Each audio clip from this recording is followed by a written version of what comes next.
All right, it's time for some real talk. I want to talk about these American Defense Manufacturing QD mounts for a variety of optics, but specifically the ones for the HoloSun AIMS or AEMS sight. It's what I've got the most use with, but got another one here I'll show you in a second also. Anyway, who are these for and should you buy them? I think are the most important things to talk about. So, first off, I'm going to talk about the factory as it sits, HoloSun AIM sight. The mount this comes with is, here we go. It's just one little screw that goes through that holds it, and it kind of has like a detent where it kind of clicks in place. I haven't had an issue with this backing out at all, and it's lower third height. So, I'm going to be real with you. For most people, if you like a lower third height and you like this sight, this is good to go as it is. People work hard for their money, so I'm pretty careful about telling somebody like, oh, you should buy this product. But I do have a bunch of them, and I'm going to talk about why. The main reason is that they come in different heights. If I can do this right. That the optic does not come from the factory in. So, for example, this one is a 193 height for that AIM sight. Being real, the lower third is my favorite height if I had to pick one, but I want to be open-minded. I want to try new things. I'm not open-minded enough to try like a 2.2 or whatever that Hydra mount is, but I've been messing around with the 193 some. I really don't hate this as much as I thought I would. But anyway, so I like their mounts because they have different options of what's available. Another use case for me, this is a HoloSun SCRS. Got this. I plan on putting it on an MP5. I knew, try it from this side, maybe it's a better angle. I knew with the way the stock is set up, so off the receiver coming low, I knew I'd want to get the optic as low as I could because I didn't want to be, while I'm shooting the gun, like using a chin mount or something crazy like this, or I don't really have my stock or my head connected to the stock. So I knew I wanted to get the sight as low as possible. So this sight is actually a lower than co-witness height. So kind of it's like co-witness, which would be, for people not familiar, if I had iron sights, this is an AR-15 with iron sights. Co-witness would be the height where you drop it down and it lines up perfectly with your iron sights. Lower third co-witness means the iron sights, if this was an AR-15, would be in the lower third of the window, and then you get into higher optics where it's 193, 2.2, or ridiculousness. So anyway, the thing I really like about this is that you can get different height, these little QD mounts, to change the height of the optic over what it would. So the way this SCRS came from HoloSun, it was a tick higher, and I wouldn't have liked it as much. The optic itself is fine, but the height I would not have liked as much. So this is called a low height.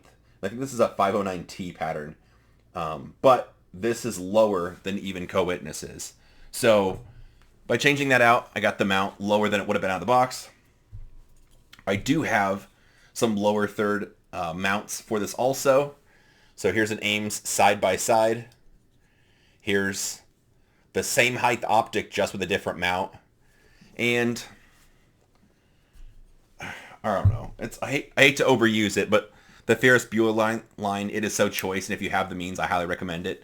I do like that mount better just because of how positive it is, the adjustability, and there's one more thing to talk about, and that's if you take the mount on and off, it returns to zero within like a click at 50 meters, something like that, or maybe exactly.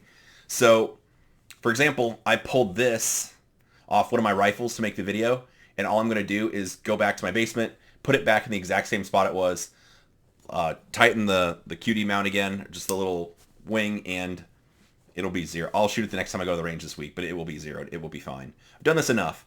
I had one day where I was at the range, and it was a red dot gun, but it had a magnifier on it, a 5.56 gun, and it was like maybe 15 or 20 meters, something like that. I'd shoot a 3-shot group, take the optic off, put it right back on the same spot, loading it forward, put it back in place, shoot a 3-shot group, go to the next one, making sure the gun wasn't overheating, that kind of stuff. And at the end of it, there was a couple of them where I was like, yeah, I think I pulled this one a little bit, but if you just looked at it, you would think it was just me shooting groups that day. You wouldn't see like a big shift or anything like that. So I'm a believer in these for Return to Zero. I have some Steel Challenge friends at my club that use these. They like it because, for instance, a Ruger 22 pistol, you could shoot it in irons, then have a red dot with one of these QD levers on that's already zeroed, throw it on, and then during the match, switch to optics division, rimfire optics, and be confident that it's zeroed. So anyway, that's impressive. Talking through the mount itself, so here's a 193 that I'm getting ready to set up. It's already got the holes in it. So all I'm going to do is just take the screws out of this sight, set the mount aside. Again, the mount's not broken, so if you like the 193 for this specific sight, you'd be good to go. But anyway, reuse these screws, just tightening the mount down to this one, and then I'll be in business. The way you adjust how tight it clamps onto the rail, so this QD locks in place, but there's this little tab. If you push this down, it releases the QD. So obviously how you clamp it down to lock it in place. And if you want to adjust or tighten, all you do is loosen this thing up, push from the bottom half. Maybe do it this way.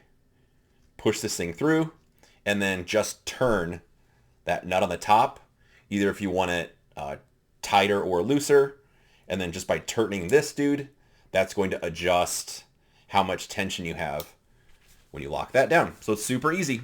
And again, I mean, I like the American Defense folks, but this is a very good solution for a lot of things. They also make other mounts for things like magnifiers, other optics, scopes. So I've got a couple LPVOs that have their mounts also. So anyway, I'm a fan of their stuff, but again, it kind of depends on what you want to do with it. If I'm being real with you, if you have a Holosun Ames and you like the lower third, this is good to go as it is. But if you want to try different optic mounts, different optic heights, or if you have the means, this is the same thing on a 193 also, and I do like it better. But anyway, I think there's a bunch of options with it. So anyway, that is my real talk.